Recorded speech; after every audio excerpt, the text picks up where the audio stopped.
Okay, ladies and gentlemen, welcome back. I think this is now episode, I don't know, so check the episode on the title. But look, guys, I've got a real treat for you today. I'm here with our first American international guest, Mr. Sterling Smith from Loot and Booty Barbecue. So this is going to be awesome. So Sterling, Absolutely, I man. believe I met you for the first time at the Invitational at Moore Park in Sydney in 2000. It must have been 2008. Was that one of your first cooks over in Australia? Was it 18 or 17? The first one was in 2017 at the That's Australian right. at the Australian pub pub. there. That's right. Yeah, That's where I exactly. first. Yep. That was 2017 November. Yeah, it Yeah, was. Wow, man, time flies. So was that the first time you exactly. cooked in Australia? That was the first time that I've competed in Australia. I've been to Australia two times before that when I was in the Navy. Our ship hit Sydney in 1997 when we were going over to protect the Gulf, do some protecting no-fly zone. We hit Sydney and we hit Perth, and then 20 years later, I come back for barbecue. So in a roundabout way, it's very awesome. It's pretty cool, eh? So where did your barbecue journey begin? If we could go right back to, like, I mean, you grew up in the US where obviously barbecuing's a thing. So you're probably exposed to barbecue at an early age. But when did you start getting interested as a barbecue cook? Yeah, absolutely. I grew up, and well, I was born in Memphis, Tennessee. Which is a huge breeding Man, ground of barbecue and Memphis yeah. May and the whole thing. But we moved away when I was a baby, so I don't remember much of Memphis or Tennessee at all.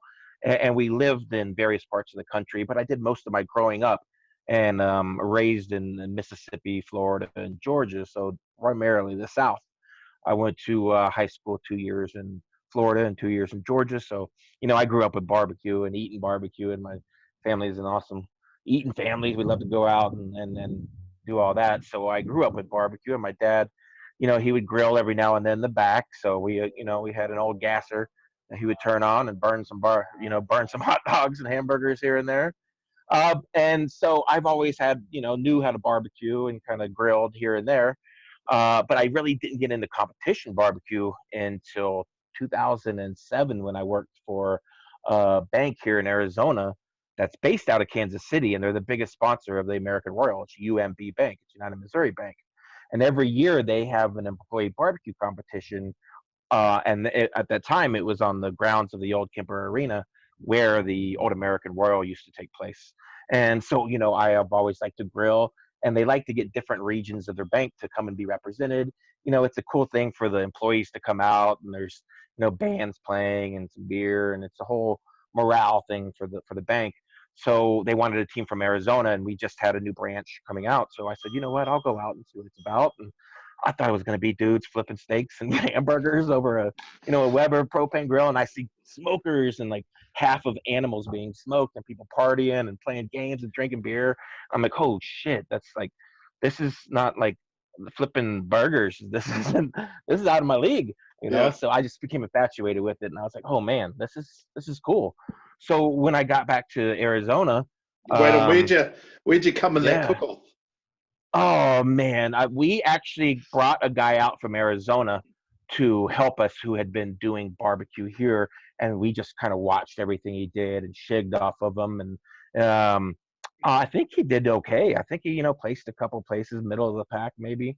Yeah. But it's all employees, it wasn't a professional kind of thing by any means. It was a bunch of and this was 2007 before Pitmasters and before the information. So man, it was just dudes throwing salt and pepper and whatever they had on some briskets. It wasn't this competition cut and cooking things for 4 hours. It was pretty basic back then, which what I loved and what drew me into it. So when I got back Awesome. after seeing that, I went to Home Depot and bought a $40 El Cheapo Brinkman, a bag of mesquite wood, some lighter fluid, a pork butt on the way home, and made the worst piece of meat I've ever made in my life. It was terrible. I thought you needed smoke and you needed it all the time. And, I had that thing chugging. I'm sure my neighbors thought I had a fire going on back here, burning tires or something. Yeah. But it was terrible, I think we've And all ever been since through that, that. yeah, I just wanted to get better. I just wanted to get better. And I actually went to the American Royal in 2007 because they wanted us to come back and cook for the employees to do some stuff for them. So I volunteered for that. So I got to walk around the old Kemper Arena in 2007 to kind of experience that as a spectator before I got into it and started competing. In 2009 is when I, formed Loot and Booty Barbecue with a friend of mine, and it just went off from there. So, were you a bit of a foodie before you did this company cook-off? You must have been interested in cooking. I mean, have you been always drawn to like cuisine and food and cooking? And Yeah, like I grew up with a big family. I have five brothers, two sisters. I lost count. There's a grip of us, but yeah, we all had to do something around the house, and I gravitated towards cooking with my mom in the kitchen. She had the old Betty Crocker, gingham red and white, looked like the old tablecloth cookbook with pages torn out, memo notes here, and she would go through, and I really got cooking, or got my love or passion kind of being with her in the kitchen, and seeing how she does it, and taking the recipe and then making it her own. There was always little sticky notes, and there's always little notes of, instead of do this, or that's what's really cool about recipes and cooking, is making them your own. for sure, for sure. So you said your first.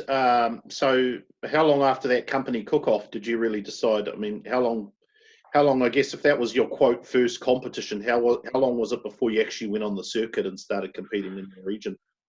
Yeah, absolutely. So like 2007 is when I went and kind of like saw it, and I came back and I bought a smoker, and for the next 2 years is kind of when I kind of reached out, and I found like barbecue brethren forums, and there was forums back That's right. then that Yeah, yeah, people yeah. would go on, and Bulletin so boards. that I mean, the bulletin boards, back then. So I did a lot of research on barbecue brethren, and you know before I kind of got into it. And then 2009 was when I had my first competition here in Arizona, and it was an IBCA competition. It was three meats. What was it? Half chickens, ribs, and actually no, it was ribs. I think pulled pork. No, it was a four meat IBCA. It was chicken, ribs, pulled pork, and brisket. And we got two calls in our first comp, and thought we were the Jeepers, coolest you fucking were hooked. motherfuckers ever. Yeah, and then we're like, oh yeah, we're the best. I mean, we're already doing and getting calls. In our second comp, we went and got slaughtered. It was like a mess. But you live and you learn, and I'm sure we've all been there. What I've often thought about that. Why, like, we have a similar phenomenon in New Zealand where you got these guys who come to their first comp and they get a couple of walks, and I mean, I was at the first contest that they had in New Zealand, and I've been, I think, at most since. So I haven't really been the newcomer per se, because when I joined, we were all new. Right. But you have these newcomers come along, and they get a couple of walks, and everyone's like, "Well, who are these dudes?" And then they sort of fail to reach that same level again. What do you think that could be? What do you I have mean, some it could early be success, multiple. and then It could be multiple things. I think sometimes maybe we're really excited to, a lot of people before they get to this stage for the first comp, they've done some practices, they've attended a class, they've watched some videos, they've YouTube something. The amount of information right now is just limitless, yeah, as opposed to, when I started. yeah, But so I think some people will have that. They have a game plan going in, they run it, you know.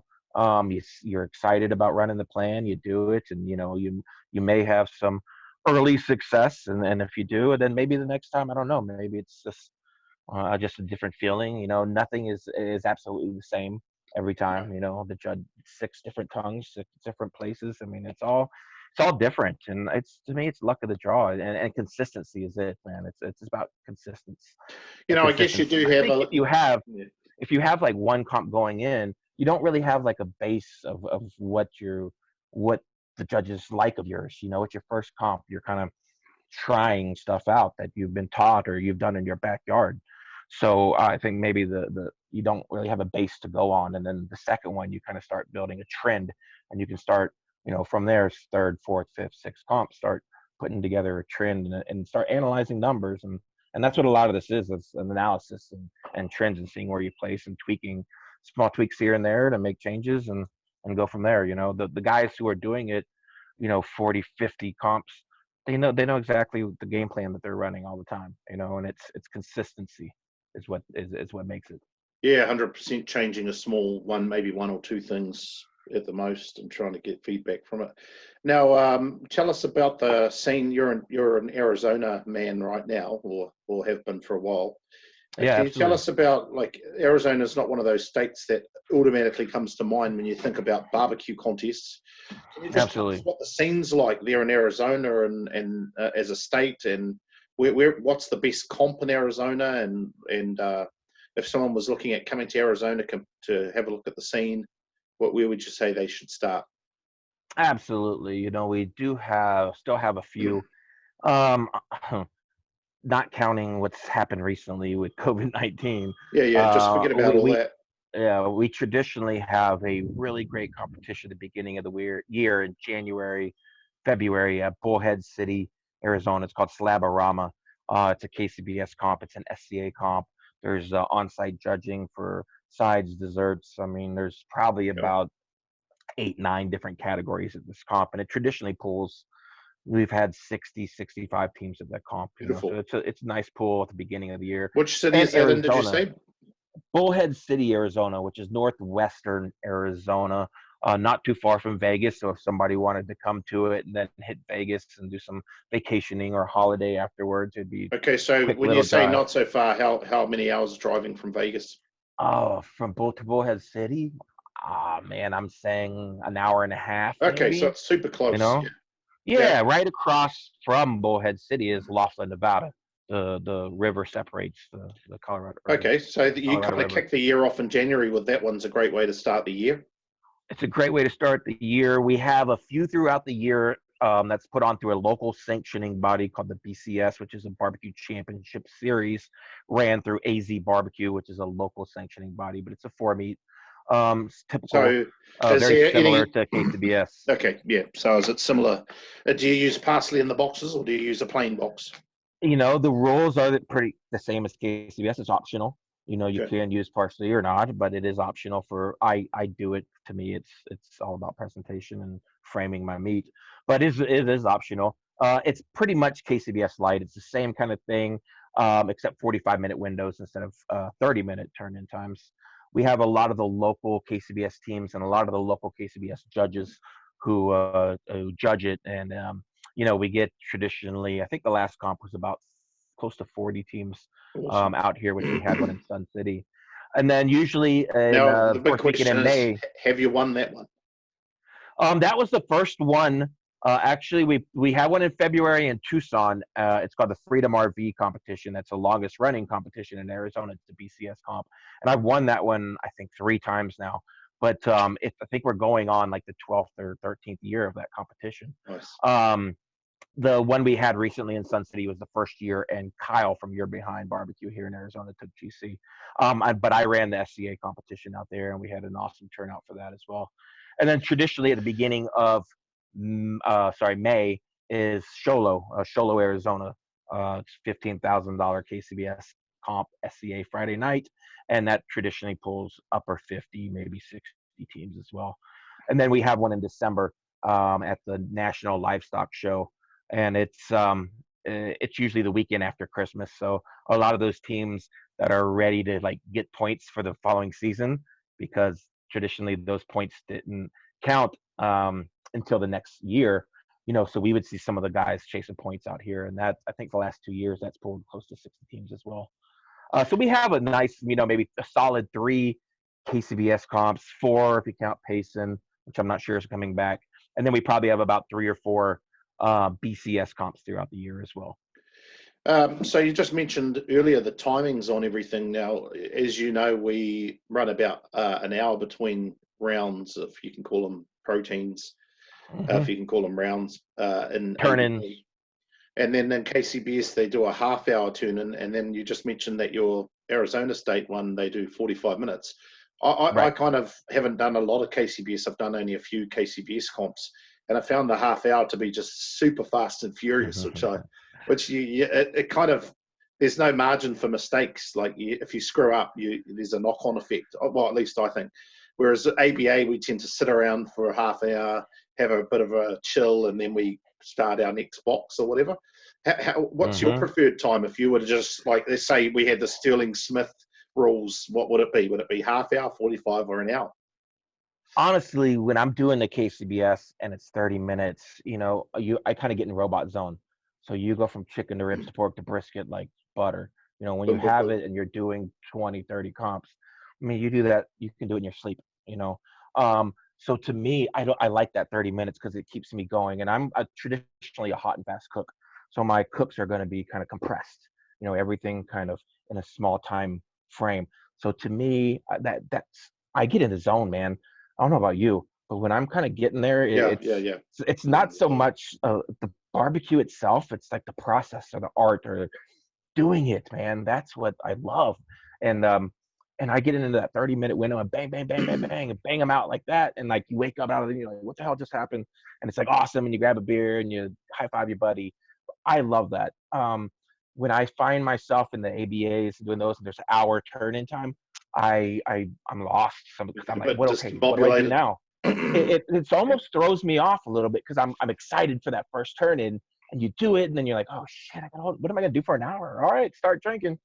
And then by the last turn, and you're messed up. So, I mean, I really like the 30 minutes because I can just knock it out, get it done, and you come out of this like window of awesomeness, and you're like, whew, that was amazing. If when I have give me too much time in there, and I'm gonna start drinking or doing something, Right. and it throws me off, honestly. Now, guys at home, if you've ever been to a barbecue comp, especially for your competitors, and you've been cooking all night, breathing in smoke, you've had very little sleep, cooking it, I don't know, 225, 250, you got that brisket rolling, and you're starting to think about getting your chicken on, and you look over and you see one of the other teams just showing up to light their barbecue. Go ahead and hit the like button, guys, because that was my very first experience with Sterling Smith. We were at the Invitational in Sydney, as we mentioned. It was at the Yeah, Australian the brewery, Australian brewery. and we'd been up cooking all. Yep. Well, I think we showed up at 2 a.m. We'd been cooking all night, and then I walked up to get some ice because they were giving us ice from the hotel. And on my way back, I seen this guy showing up at like 7 o'clock or 8 o'clock or something. This was my first introduction into hot and It's fast probably cooking. about 6:30, man. and he's standing around, doesn't even have his cans going or anything. And I'm like, dude, like I was so curious. I don't know if you remember this, Sterling, but I was so curious. I just walked up and said, bro, can you tell me what the hell's going on here? And you were like, oh yeah, I'm just rubbing up my brisket, getting ready. And like you had some helpers, and it just seemed, man, I was just blown away by Yeah. how. And I thought, oh, this bloody guy, he's going to come dead last. And he actually ended up winning the whole thing. So that kind of was the tipping point for me, I guess, back then, that there was something to this hot and fast, that you looked way fresher than me, and you obviously got a good result. So have you always been, like, what was your introduction to hot and fast cooking? Have you always been a hot and Yeah, fast guy? definitely. I no, when I first started, I mentioned that I bought that little El Cheapo Brinkman from Home Depot for $40 that didn't even have a thermometer on it. It just said like low, high, and ideal. So, no airflow. Started with that little guy, and then I gravitated towards Weber's, WSMs. I cooked on WSMs for several years before I went to an offset type smoker. I saw the big trailer smokers, and I was Now we cooking on that more for the just fact that sorry I to saw interrupt. somebody with a trailer smoker, and I'm like, oh, awesome. Sorry to Yeah, interrupt, yeah. but on the Weber WSMs, were you cooking low and slow on them? I think we were doing a mix of both. We were running our brisket, traditionally low and slow, but in our first comp, our brisket was like a rubber band. We had no idea what we're doing. Our other meats, we were doing traditional 250 because that time barbecue was, 250. Yeah, yeah, Everything's yeah. at 250 250. degrees. Yep. We were pretty much cooking everything at two. You get a WSM 250 degrees, an hour a pound, pretty standard.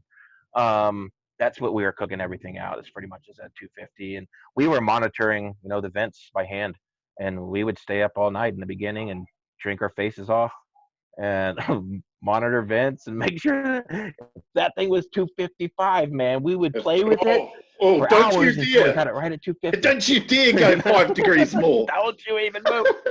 Don't you even go by, back then you're like, it's serious, and if it's off that, you're going to mess it up.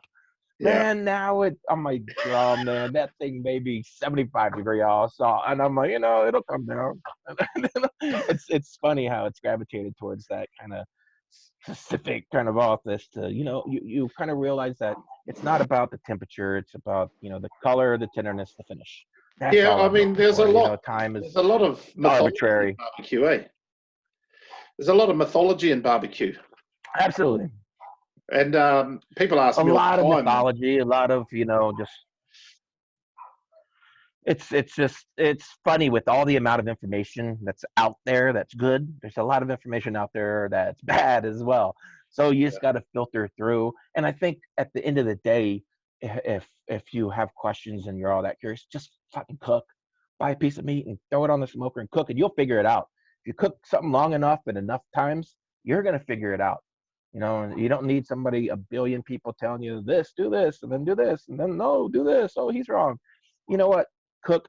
Don't listen to buddy. Buy some meat and cook and Yeah, taste it, and then go from there. I think the Cook, problem man. is When when I you go on these groups and ask for advice, there's all these people giving advice trying to help you, and I think genuinely they are trying to help you. But the problem is you don't know. yes, You don't know absolutely. that advice is coming from someone who's never cooked a brisket and just read a bunch of books, or if they're actually like the brisket king. You don't know unless you know. Yeah, So I think you're better off going to someone who like hey, I'm absolutely. going to Sterling. And I think I did come to you at one point, and I said to you, "Hey, Sterling, my lamb sucks. Can you help me? Like, get you obviously, we can talk about this a little bit. You obviously told lamb, and you said, "Hey, this is what I do. A couple of things I do at the start, and we started doing those, and it just improved our flavour dramatically. So, it was more point in the right direction, Yeah, man. And I think I could have asked anyone at that class, because I did your class in Sydney, and I could have asked anyone at that class, "Hey, what do you do, buddy?" Yeah, But they would have man. given That me was awesome. crap advice, right? Whereas going to you, you're like someone who's I verified, don't think knowing. anybody would. And my point is when you go Well, asking for to help, me, and it's the knowledge, man. It's all about sharing that knowledge. yeah.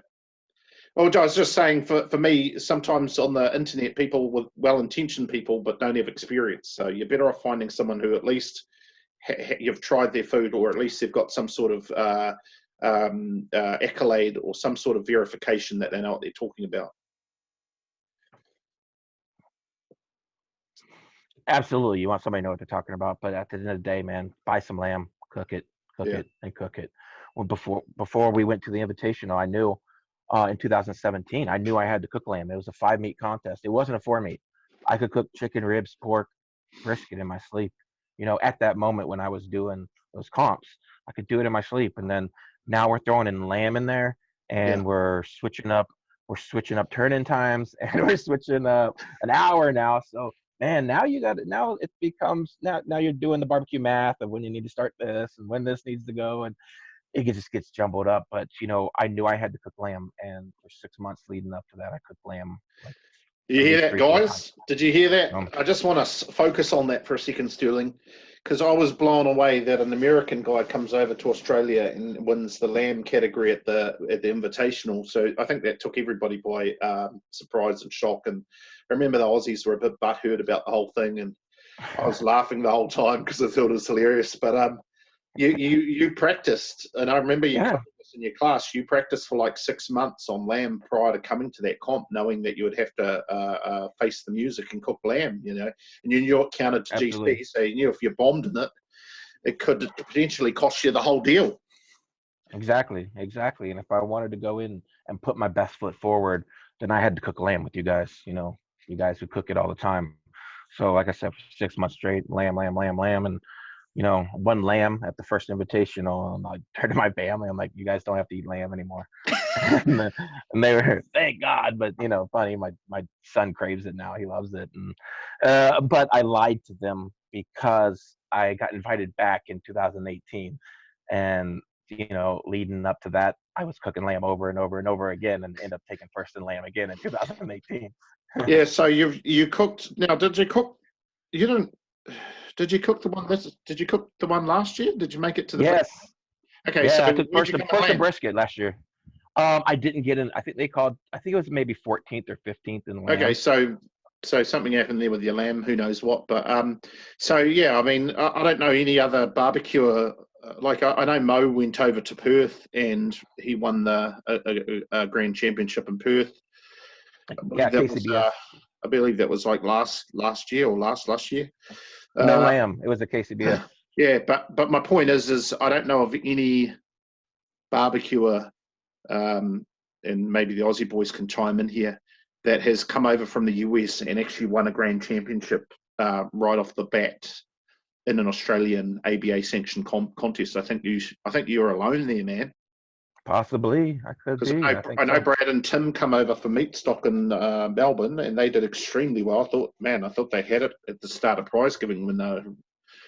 But I think from memory, one of their categories they had a problem with, and that kind of sunk. But I think they ended up like maybe third. It was fourth overall. I think they were fifth or fourth overall because I had one team. I was there, and I had one team to beat, Oh and it yeah, was them. yeah, And that's right. You were there. That's right. You were. I so I think they were fourth or fifth, and I was right above them, so I was like third or fourth. Um, so Yeah, yeah. you and I think Butcher's X won that one, didn't they? They exactly. Yep. Yeah. And Aussie Pit Boys RGC'd it. Yeah. I think somebody took third, so I think I did fourth, and then it was called Shake and Basted. Those Yeah, guys that's took right. fifth, Yeah. I think it was. Yeah. So how many comps have you done in Australia then?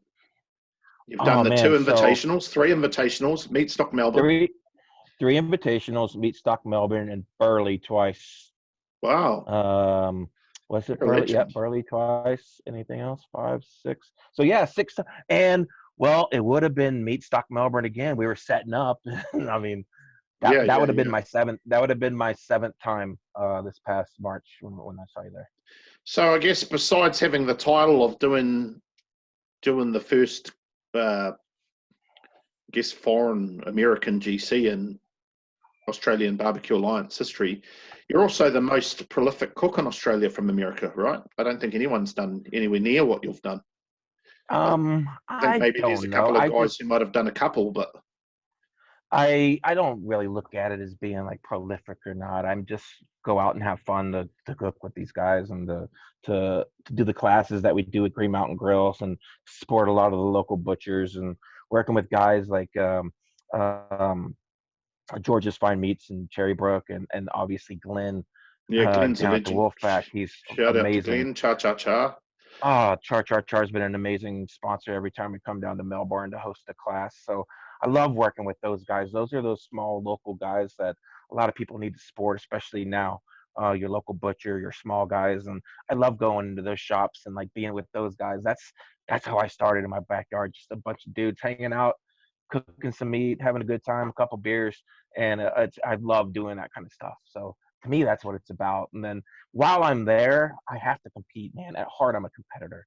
I love putting it on the line.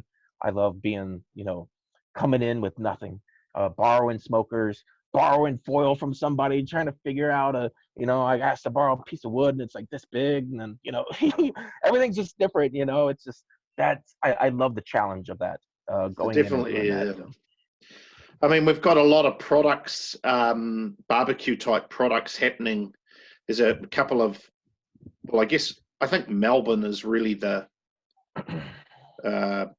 place where Melbourne, Victoria is the place where the businesses are focusing on barbecue. I know there's like the guys down at Finetto have brought out quite a range of products through Bunnings and Yeah. whatnot, foil and trays, things that we previously either couldn't get at all or we couldn't get at an economic cost, like Right. a value for money cost. There's sponsors like Heat Beads and whatnot who are based down there in Victoria that have Great worked company. hard to get behind teams. So I think those businesses down there, and I'm sure there's many that I'm overlooking. Hark, I'll tell Yeah, you what, Hark. Hark's been a phenomenal importer of American barbecue products. We work with them on Green Mountain Grills. I work with them on my product as well, and they're actually going to be the first ones to bring the Luton Booty Jolly Roger Black Rub. We're actually Right. Well, have we'll talk about your rubs a shortly here, but Hark down there, and I got to give one more shout out is Boss Hog and Dutch's support. yeah, I was going to say Boss Mel Hog and and Dan then and them. done a phenomenal job of just giving us access to some of these products. And I guess the spillover effect for us in New Zealand, being the fifth state or whatever we are, is that we they go, oh, whenever anyone takes the rights, say if I was to take the rights for Luton Booty or Green Mountain, I'd be like, hey, let's go. We're going to get the rights for Australia, New Zealand. Like we just get lumped in as part of the deal. And the benefit for us is now we get access to a lot of those products as well by virtue that Australia has it. So big shout out to all those businesses involved with bringing out products. Now you did mention your we'll take a little segue, but you mentioned your rubs, and look, I got to say you're not to blow smoke up your ass or anything like that, but I've tried a lot of these rubs. I've got a room next door to me, just in front of me, that is just shelves of rubs. There's hundreds. I got the same thing, man. Yeah, and I got to say that as a collection of rubs, because you basically got 3 rubs at the present. Well, besides the new one, you've got the Luton Booty all-purpose, which is like your pork, chicken, it goes on anything, and then you've got your everything, baby. Luton Booty, what's your beef, which I've always loved the name of that, and then you've got the Gold Star chicken, the Gold Star, baby. So I want to just say that as someone that has used your products, who's paid for your products, so I've got no relationship with Sterling other than as a competitor against him. He doesn't pay me to endorse any of his crap, or I mean, he maybe should. No.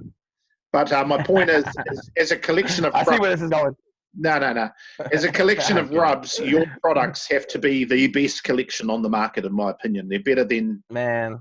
I mean, you take someone like Suckle Busters or you take someone like Meat Church. They're great rubs, but they've got a massive range. Absolutely. And they've got some what I would call ones that don't appeal to my palate. But those 3 that you do are just blockbusters. It's like the Matrix trilogy.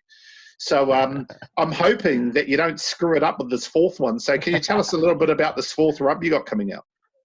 Well, first of all, thank you. I appreciate the kind words. Thank you very much. And the pressure's on now. I'm assuming now. But yes, I've been working on black. You know what? I think this isolation is I guess it's been a blessing and a curse in some ways or whatever. But it's actually allowed me to kind of focus some business and kind of get this done after over a year at least of trying to figure out this rub. And I've been through probably about 15, 16 different back and forths with the co-packer, getting it right. With the black rubs, it's not just about that color. It's about being flavorful and bringing certain flavors, which you want, into that black rub. It's not just creating that bark. I want it to be a flavor punch. I wanted to have my signature flavor that you taste in my other 3. You're going to taste a little bit of back end kick. You're going to have that Southwestern, where I come from in Arizona, has a little bit of that Southwestern kick, a little bit of that back end punch in everything that I do. And so this black rub is a jalapeno garlic activated charcoal black rub that's, like I said, I've been spending over a year getting it right and getting it to the right consistency and flavor that I'm looking at. So we're finally to that point to where we're putting it in bottles. The co-packer, Old World Spices, which I've been working with since I started my business. Shout out to Old World Spices down there, Amy. Absolutely, yep. Amy does a good job of working with competitors. I've seen her at many comps, and she just really hands-on type of gal. Gets in there and understands what it is we're doing and how we're doing it. A lot of those guys are just contract fillers, but they seem to be prepared to get their hands dirty. Right, absolutely. And you mentioned that, that she wants to get out and see what we're doing, and that makes them a better partner of mine if they kind of see what we're doing on the circuit and involved in barbecue as much as we are, But so I have Old World Spices packing it. They got the labels yesterday. We're on production schedule, so within the next couple of weeks, it's ready to get in my hands and then out for distribution. And Hark Enterprises, one of the amazing partners I have in Melbourne, they have a container and a pallet coming their way, and it'll be out soon. Awesome. Well, I can't wait to get my hands on one of those. Maybe I can look. I am going to message you after this and get you to send me a couple down. I'll PayPal you some funds, and we'll get it tried out, because like I said, I do like your products. So tell me a little bit about this. You mentioned this activated charcoal.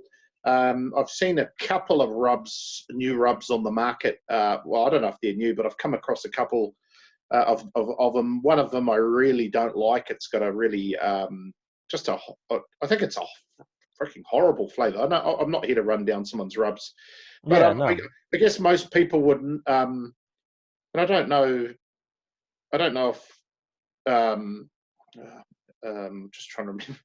I don't know if Jess was the first one to sort of do the black rub. In fact, I know that she wasn't, but she really made it popular. No. So Yeah, can you tell us a little bit about there's the been black rub? And several.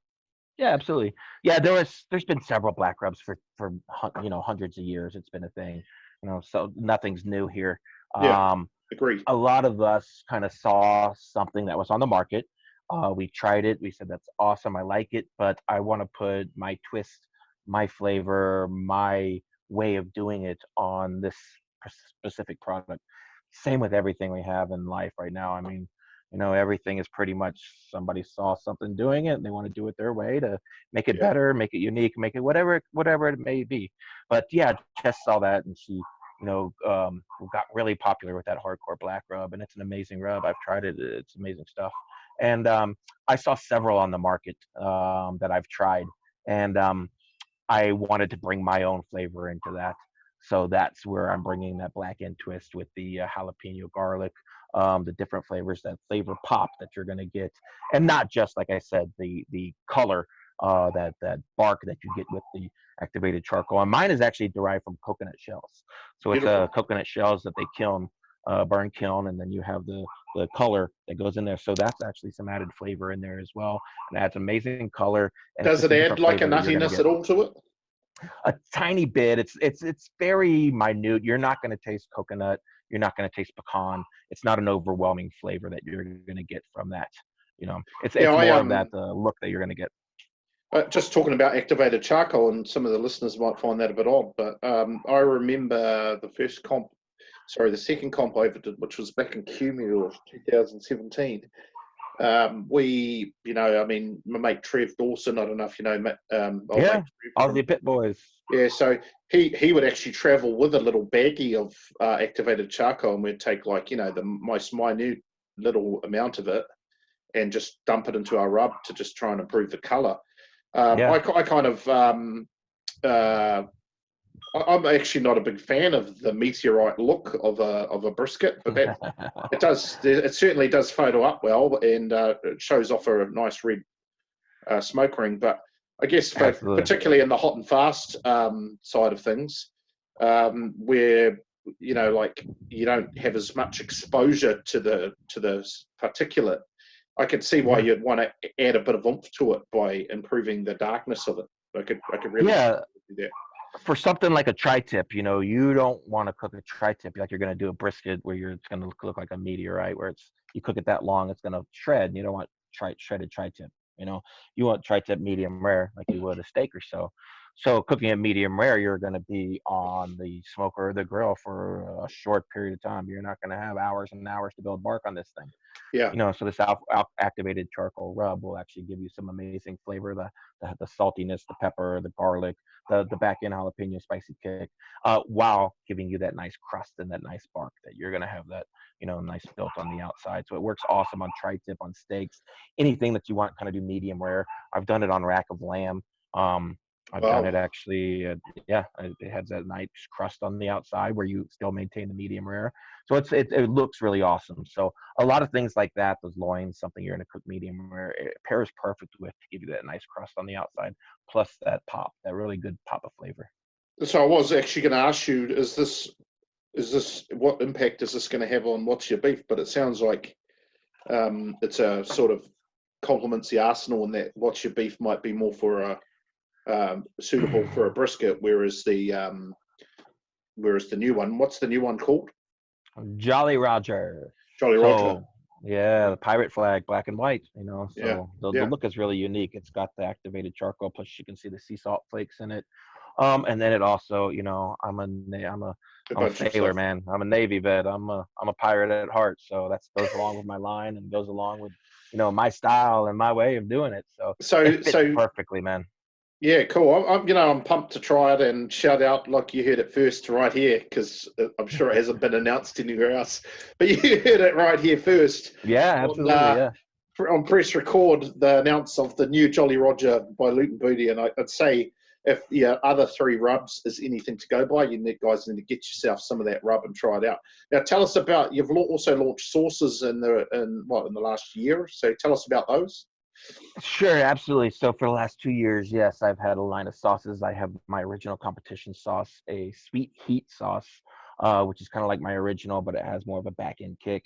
And then I have an Arizona Gold honey mustard sauce, and that sauce actually just won first place at the National Barbecue Association conference for mustard-based sauces. That was the first place sauce. So that was an amazing call, and thank you very much. It was awesome to have that one hit, and that's my son's favorite, and that's really a great sauce that I actually used it on an SCA wings two weekends ago in Utah.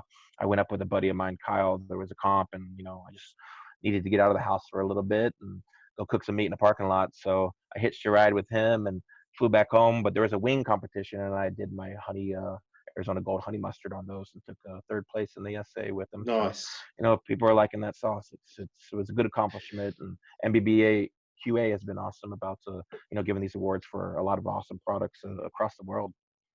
Yeah, cool. I got to confess, I've not tried your sauces. I don't even know if they sell them down here. Maybe I could have a look at barbecue supplies and see if they got them. But no, probably not. I know Barbecue Supplies works with Old World, and they distribute my dry products, my rubs. So I've been working with them to possibly do some sauces. So it's something that another project that I've been working on. Okay. Now, also, I was with you at the Houston Rodeo this year, and shout out to the guys at Buns and Roses there. Cooked with them. Awesome team. Good guys. Jimmy and the guys.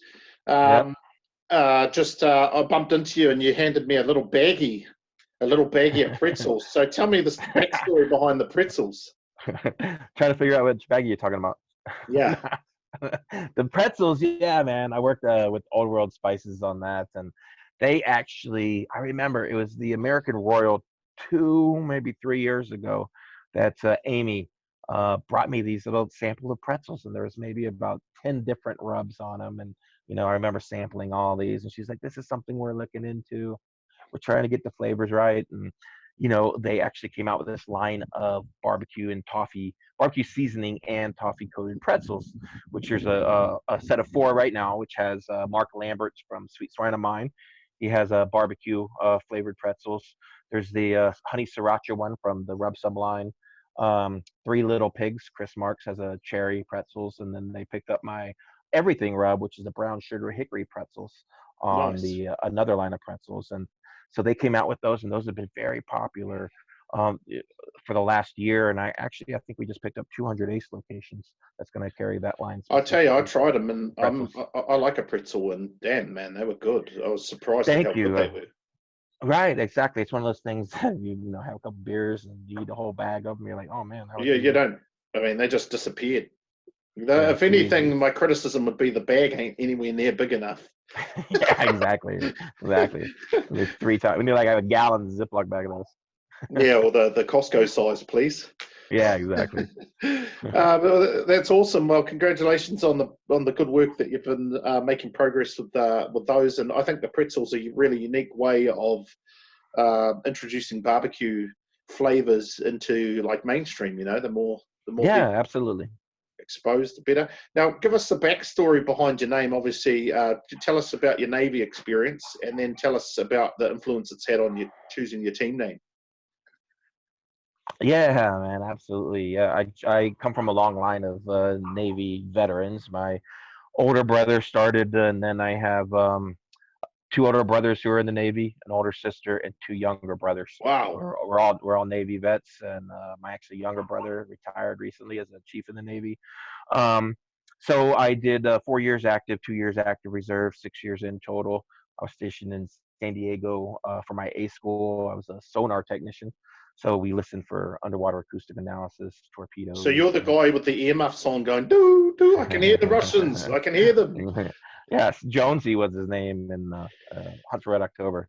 But yes, but in a real world way, Hold on, so something like that. Are you on the bridge? Are you on the bridge? So we had an area called sonar control, which was right off of the main bridge, which was our command center, which we did all the planning and shot torpedoes and vertical launch systems and CWIS. And the ship I was on was a gnarly ship. We had 122 vertical launch cells, which just had Tomahawk cruise Jeepers. missiles and anti-ship missiles. And then when we were in the Persian Gulf, I actually trained with the 50 cal gunner team, so I manned a 50 cal gun um, in case we had any small Arab gunboats Pirate, rush us or anything. pirates. Exactly. Yeah, yeah, yeah. There's a lot of those pirate ships out there. It's basically a ramshackled boat with a dude in a 50 cal that has no reason to live, but but No, it he's gets tense desperate. sometimes. So Desperate. yeah, Yeah, exactly. anyway, I don't want to get into geopolitics of the No, Navy, no, no, but no, no. needless to say, you're in the Navy for a good chunk of time, 4 years Yeah. out at sea. I mean, I couldn't last 4 minutes without getting sick. So I I love to travel, man. I love to go out and see new places. I was stationed in San Diego for a year, which is where I met my wife on the beach when we were teenage kids, and we're married now and have 2 kids, and it's been what a love amazing. And story. yeah, and you've met her several times. She came. They all Yeah, came over to the Invitational, so it's been a phenomenal trip. So I was in San Diego for a year, Hawaii for 3 years, and went to Sydney and Perth, Australia, Persian Gulf, Hong Kong, Singapore, Guam. I had seen a lot of places, and so then you've been all you up and know, down around the Pacific because that was your area of operations through the Pacific and that. absolutely, we were in the Constellation Battle Group, and so in '97 is when we did about 4 months in the Persian Gulf doing circles, protecting the no-fly zone, and Now I think Mo was in the enjoying that Navy, there. wasn't he?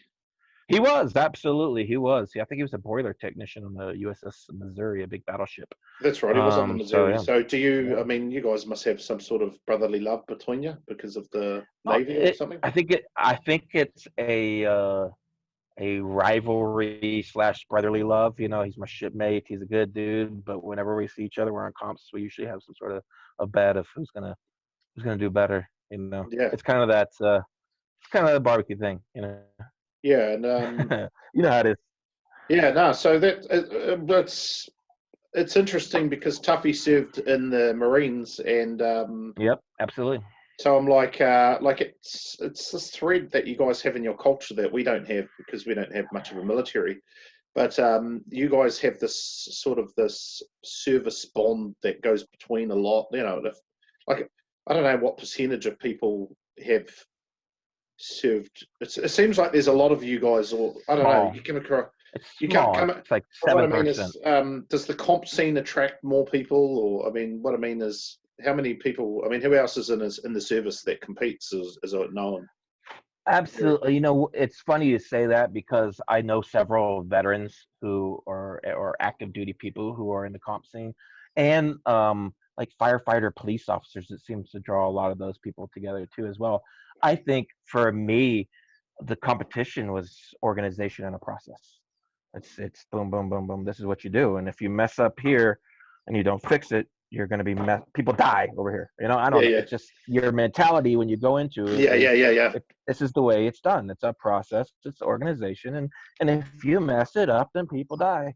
It's like I said, or you don't win in this case. But Yeah, so it's a I similar think it's putting attracts. that Yeah, attention to detail. I tell people in classes, and I've been teaching classes all over the world now for the last 2 years with Green Mountain Girls. And when I do my competition classes or even my backyard classes, you probably heard it me say it is attention to detail. If you're going to be doing something, everything from picking the piece of meat out to trimming it to properly putting it in the box to cooking it, a lot of that stuff is attention to detail. It's getting it right before I can mess it up, or getting something, fixing it in step one, not in step seven yeah, when it could be a mess. So to me, it's kind of that organization process, attention to detail, it's flow, and I like that. And as a military person, we live and die by that. We live and yeah, die by processes and organization and maintenance, and this is the way you do it. You know. Um, yeah. I can so I see think that. a lot of military and organization or police and firefighter, they're very similar in that way. It's what you do and what you have to do. So I think the process kind of draws a bunch of people into it because that's what gives you comfort. I mean, in military, it gives you comfort to do the process because you're doing it right and everything's good. If you're not doing the process, boom. It's not comforting. So maybe it's something in the mentality like that. Yeah, I mean, it's obviously a certain type of person that, Yeah. look, I think barbecue competitions, to just reinforce what you said, barbecue competitions attract a certain type of person who likes to Yeah. put themselves through a bit of pain to grow, and Yeah, that's absolutely. similar to people who are attracted to these services. It's not for the money and it's not for the fame or fortune. It's for the Mm, self challenge and for the growth and that kind of thing. So I could see why that 100%. would be. I Yeah. could see why that would be. So as a Navy man, you decided when it came time to pick your team that you'd basically go with the um, crossbone I theme, got and I yeah, gotta pay. So like I said, when I in 2007, when I went and saw competition barbecue and smokers and the American Royal, everybody had team names, man. They had banners, they had shirts, they had you name it. You can't yeah, get into barbecue without a team name. I yeah, got to at least have a the T-shirt, most important you thing. know. It's like number one, logo, shirts. Number three, maybe learn how to cook brisket. Yeah, That's yeah, these days. But you know, but I saw all that, and everybody had a team. So I'm gonna start competing. Yeah, gotta have a team.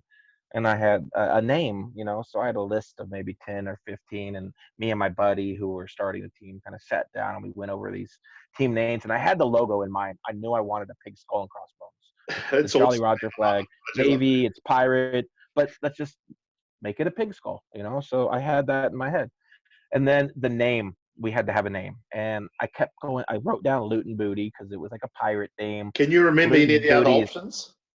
oh man, there were several. I think like Foiled Again was one because we were talking about all the things we used was like foil. So we're like Foiled Again. And then That's a one was cool like name. the one was like the Naughty Boys, like a knot in a wood. The Naughty Boys or like the wood. It was like a brainstorm session that me Okay, and my so buddy guys out there, I talked don't know if Foiled Again exists. Go ahead and grab that name first and first served. Absolutely. There was some good. There was actually several like diamonds in the rough that we kind of like held on to, but we were attracted to Loot and Booty Barbecue, and it just stuck with the logo and it fit. And then right then, man, we got banners and T-shirts, and then entered the comp. You know how it goes. Yeah, yeah, I do. No, it's yeah, it is important to have you got to have a brand to represent yourself. On the off People chance you got to might know win a who you are. category, Exactly. You can't be out there and people not know who you are, that's right? it. It's People all got to about know who that. you are because they meet in the parking lot. That's it. You When you're gotta going have, after fame and fortune, you got to have a recognizable brand. So there you second go. comp, you got stubby holders. Yeah. You got notepads. What else, man? Merch it Yeah, up. you can stickers. You got to have the stickers. Gotta have the stickers, man. Everybody gotta have stickers. Yeah, I do have. I'm recording this on my laptop, and I do have a Loot and Booty sticker on the back of it. So you got your sticker mate Absolutely. on there. I, I send them out. It's marketing, man. You gotta Right. spray the world, right? You gotta spray the world. You're right. I mean, I've went on a trip last year with Hayden from Black Bear, and he brings like Yes, 1,000 stickers. And love mate, that I guy. can tell you that those stickers are all the way through South America. They're all over the place. Um, I heard that trip was amazing. But yeah. it was good. It was good. So, how'd you go last season? How'd Luton Booty end up last season in the KCBS points chase? I'm not 100% sure. I really at this stage in my career, what I'm doing, it's not really about points, and there's not enough competitions right near on the West Coast for me to even be in the top 10, man. These Yeah, days you yeah, got to be putting in like doubles. 30. Yeah, Oh man, you got to be doing doubles, 20 plus comps. And I actually taught 24 barbecue classes last year. yeah. And That's the heat. I like I said, I taught I competed in maybe 10, maybe 12, and not just KCBS. I did KCBS, I did BCS, did an IBCA, an ABA. I think I did 4 different sanctioning bodies competitions last year, and that's what I like doing. I'll go and do some random comp somewhere, and to me, it's not really about the points; it's about the process and being out there and doing it and being with people. And like I said, doing 10 to 12 competitions, I was probably somewhere in the bottom, but I had an amazing time last season. I think I got one perfect 180 in chicken in Boulder City, Nice, congrats. running legs, and then I got a first and a second in brisket in 2 of the local comps, one in Boulder City, and then Sholo I took first in brisket. And then last year at the Invitational, I took first in brisket at the first World Championship in Australia. So Yeah. last year I did the first there. So, you know, hitting some awesome awards, having a good time, spreading love and teaching. That's really what I'm into, and repping the certain products that I rep, and you know, working with my dealers. That's like my barbecue dream, and that's what I'm living, and that's what I love doing right now. And I really love traveling, and I get to cook with, you know, like Dan Barrett from Big Smoke Barbecue, and he comes out, we team up, and you know, we came out and did the Houston Livestock, which you spoke Yeah, about, that and was cool, we did man. And you we guys did did extremely well. So shout out to Dan again. I know we've mentioned him. yeah. He, I Dan did mean, phenomenal. I think he come in the top 100, which is bloody good. Yeah, we were 40, I think 44th, Yeah, 45th that's right. overall. Sorry, the So top yeah, 50. Yeah, yeah, yeah. yeah, Killed it, yeah. killed it. Um, Which I and believe was and you the. guys, I want to say that's the hot. Is it? Now I know the guys from Manning Valley. They come. I think was it second in brisket one year or first in brisket one year, but yeah, I think they've Dan did done the well a couple highest times. overall results for the Houston Livestock. So Yeah, it was that was awesome to cool. cook Now, with was him. that your first time cooking the Houston radio?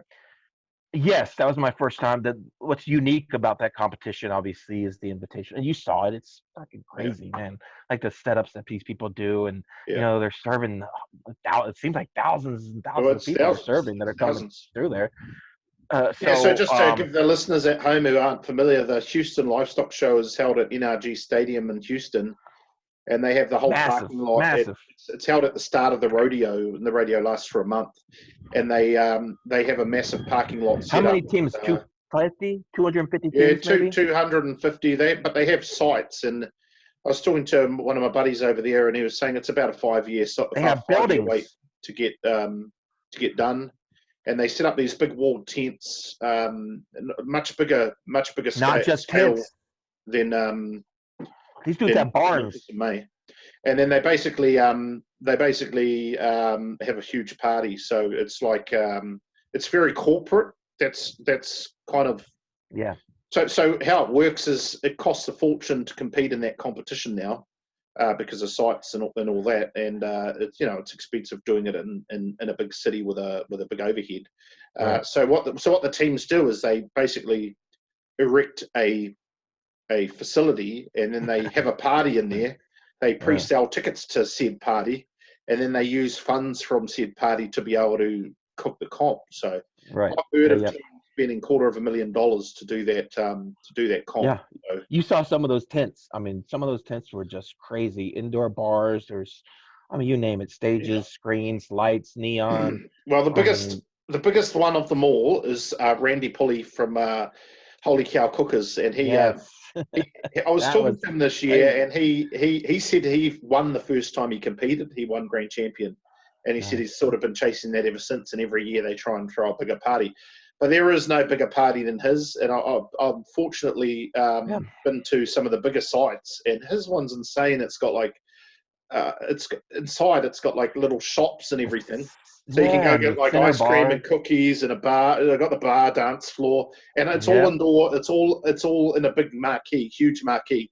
Yeah. It's got a commercial kitchen that they install. They have shipping containers for the staff to sleep in. They have dishwashers. They have Crazy. aircon, and it's a massive facility. Yeah. It could probably hold 1,000 people in it. Like, and they Oh do yeah. Yeah. fill it Yeah. right up. So It's it, it's a it looks spectacle. it looks better than several bars that I've been into overseas. You know what I'm saying? It Oh was yeah, like yeah, way yeah, better, way better, way better. yeah. So But yeah, it's just crazy. So that was my first year being able to go with Dan, and Dan and I competed together in Burley this past year together as Team GMG.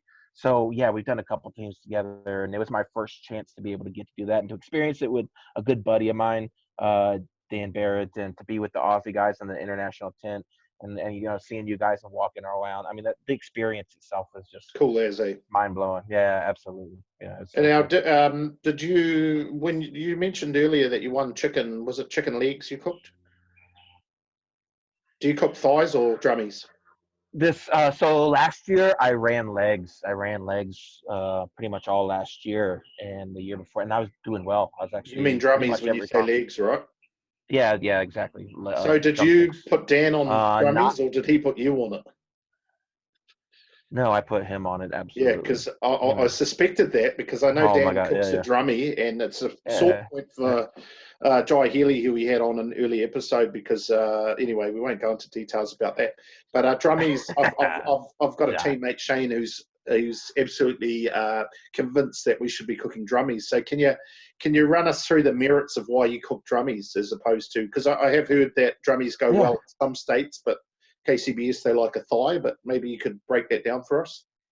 Sure, absolutely. Now, I'll tell you what. So the first perfect 180 on chicken I got was at the 2013 American Royal Invitational, and I got a perfect 180 in chicken first place. And I cooked thighs and chicken wings. And so after that, and this was 2013. So, for the next several years, I was doing thighs and wings, thighs and wings, thighs and wings, and I have I think 7 total 180s in chicken, 9 total. But the uh, thigh and wing combo hit 6 times, 6 180s for me. So And are you then what talking like happened was it fell off. cupcake type thighs and then drumettes or whatever they call them, the little flapper or whatever in there as well? Is that what you're I saying? would use, yeah, I was using the flapper, not the drum. Yeah, And so I would do 6, like either bone in or bone out, and I've done both. Nice little pillows, and then 6, sometimes 7 if you can fit them in, little flappers mixed in there as well. cool.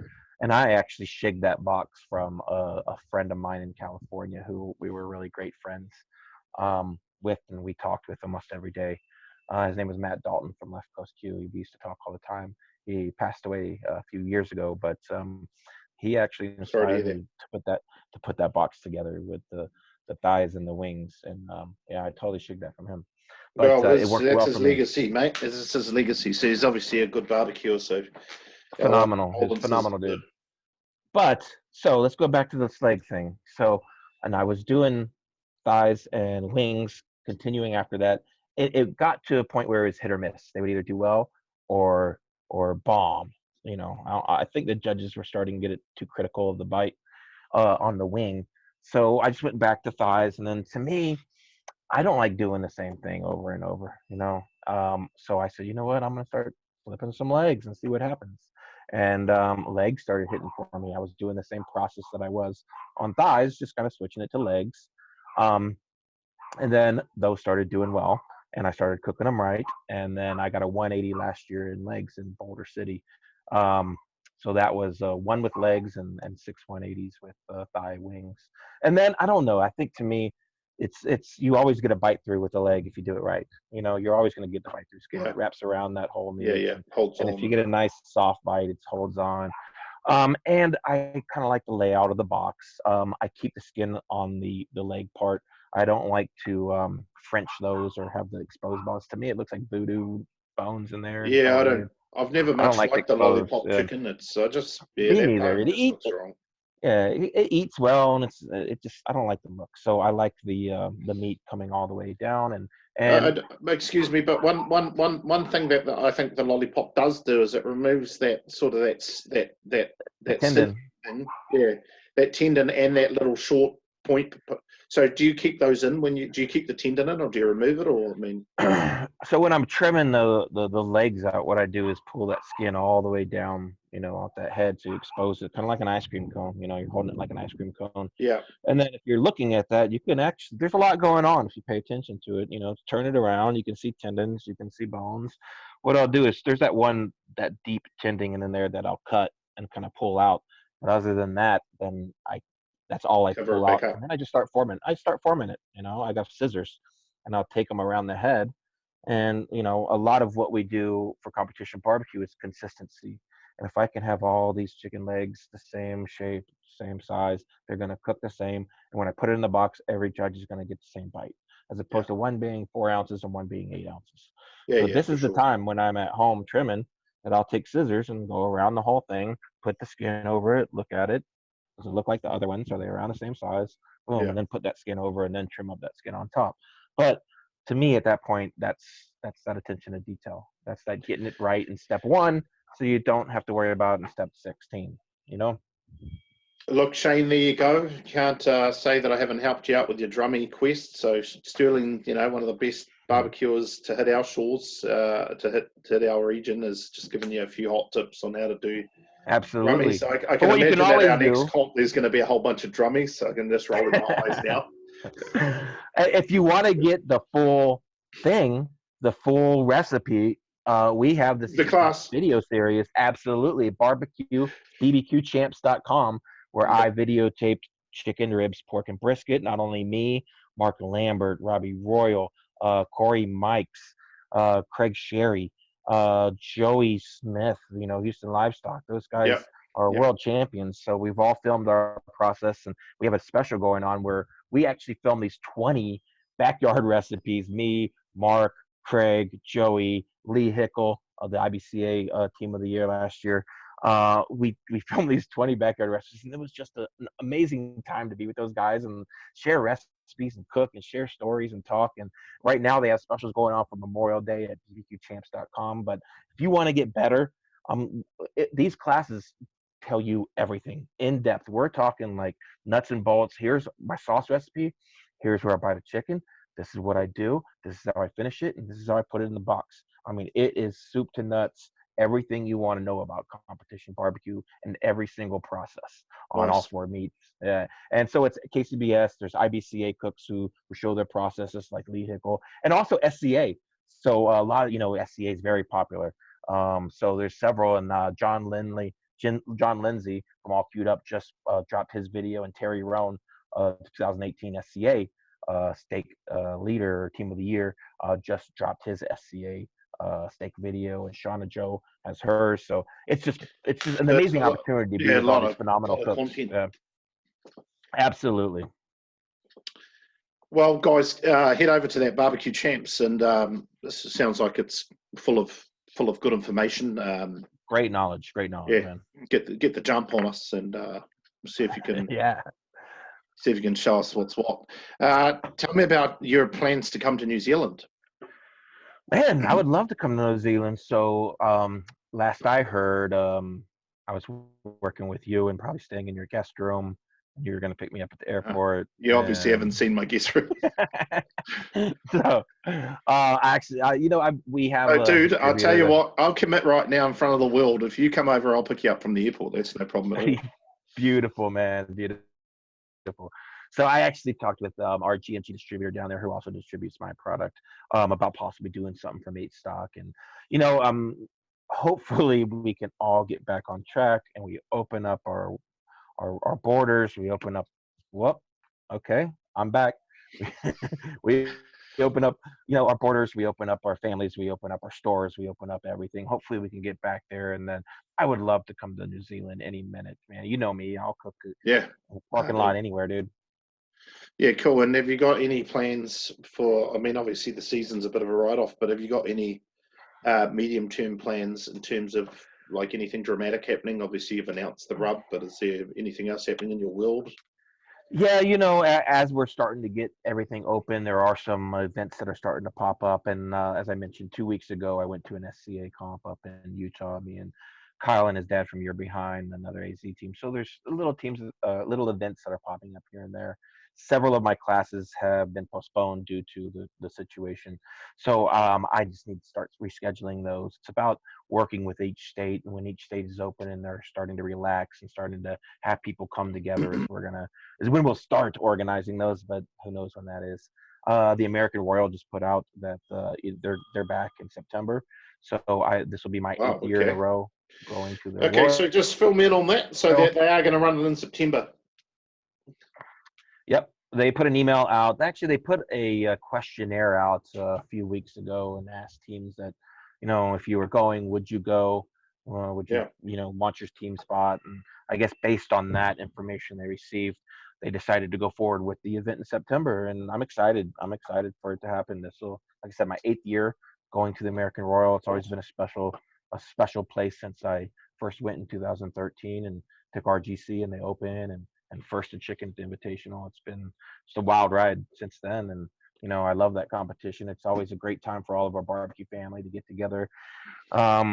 Because especially now, since we haven't been able to see each other on the competition trail, a lot of us, will be out and about seeing each other. We've all been locked up for the next last, a couple months, or it seems like. And then now, even though things are opening, there's still going to be several months before we can start getting these events planned and on the books. And, it takes time. It's not just going to happen instantly. Yeah, So, cool. you know, Cool. so, Well, we were I'm planning looking for things to pop up. the more better team were planning on coming up to do the Royals. So I don't know. We probably need to have I'll a be team there. up We'll have a have a drink. discussion, but Well, we definitely. we need to keep track of that because to me it's the biggest stage in barbecue. And if you're going to get anywhere in barbecue, you've got to get somewhere at the Royals. So someone has to come last too. That's the thing about competing. We all can't be first. Yeah. Just one other thing before we sort of conclude and wrap up. We glossed over it, but I wanted to just go back over your evolution into hot and fast cooking because I'm sort of in that space right now. So, Sure. what drove you into hot and fast cooking? So, I mentioned when I first started being on that little cheap smoker, then I went to Weber Smoky Mountains, the bullet type smokers with the charcoal on the bottom, water pan. You got your racks and your exhaust on top. I went to an offset for a while, but I really was gravitated back toward those WSMs, that way of cooking. That's kind of where I got my start. And then I think it was about, oh man, it could have been about 15 or 16 is when I saw the Gateway drums come on the market. And nobody here on the West Coast was cooking on Gateway drums, and it was a new thing. 55-gallon drums have been around forever. People Yeah, have been cooking meat on 55-gallon drums for, like I said, yeah, since somebody dropped a piece of meat and went on fire. yeah, yeah, They've yeah, been yeah, doing it. yeah, So it's not like a new yeah, thing, but the yeah, Gateway drums, the way they styled them and the way they made them and marketed them, it was their thing of same as the black rub or whatever it may be. It's their way of doing it, and they made it theirs and marketed it and grew the brand.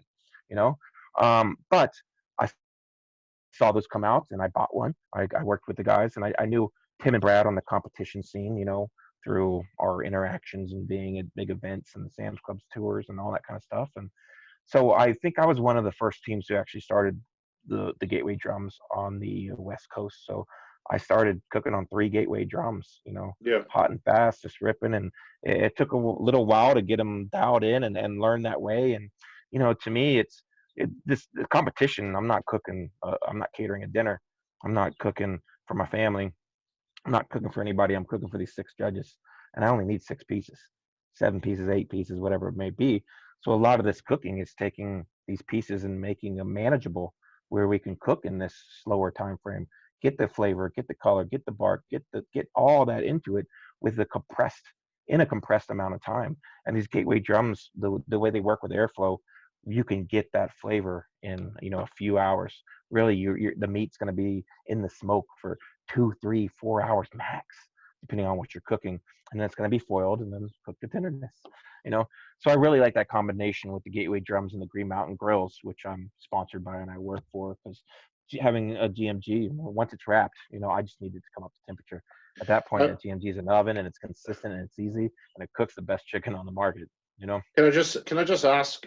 Are you still? Because I know you're doing the GMGs, and I know you've had great success with the GMGs.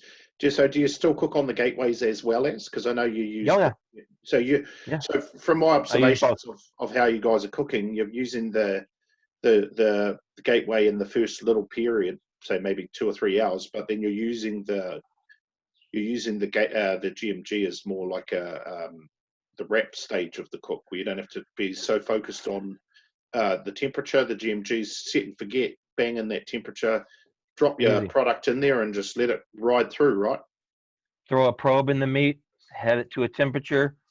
Don't look at it until that probe tells you it's done, and then you don't have Have to a look. touch it. Yeah. It's easy. It maintains temperature, and then I also like cooking my chicken on the GMG because you're really not going to get that flavor in chicken and really that time frame you're looking for. How long are you I, cooking your I chicken drummies for, approximately? start to finish, they're usually in the smoke for about 30, 45 minutes, just until kind of everything sets on the skin nice, and then they're going to be foiled But until you they do the tell me whole they're job on done. the GMG. Yeah, yeah, yeah, easy. Yeah, cool. It'll be in a pan, in like a foil pan with some butter, and then, like I said, 45 minutes or so until that color's right. Gonna foil them up, and then at that point, it's getting tender. Yeah, Once they yeah, get yeah, tender, sure. and I'm looking in legs, I'm looking at 200 plus, man. And once if they hit 200, I'm happy. stay at 202. I'm cool with that. And then, pull them off, let that skin set a little bit, dunk the sauce, set the sauce, turn them in, and cross your fingers. Look, we don't want to give you the whole class because we've already told you where you can go and watch it. But it's interesting that you're cooking your chicken up to 200 because we go to 190 so on thighs. So like it's much hotter than we originally were going. We were like in 170 something to start with. Yeah. And now we've gone way up to just get that tenderness. But that's interesting. Well, look, we're just had the pleasure of competing against you and have seen you around a lot and love your rubs, as I've said. So is there anything else that you wanted to cover while you got the opportunity to have an open mic? No, I just appreciate the time to being on. Make sure you check out bbqchamps.com for all those videos. We got, they're all shot in 4K.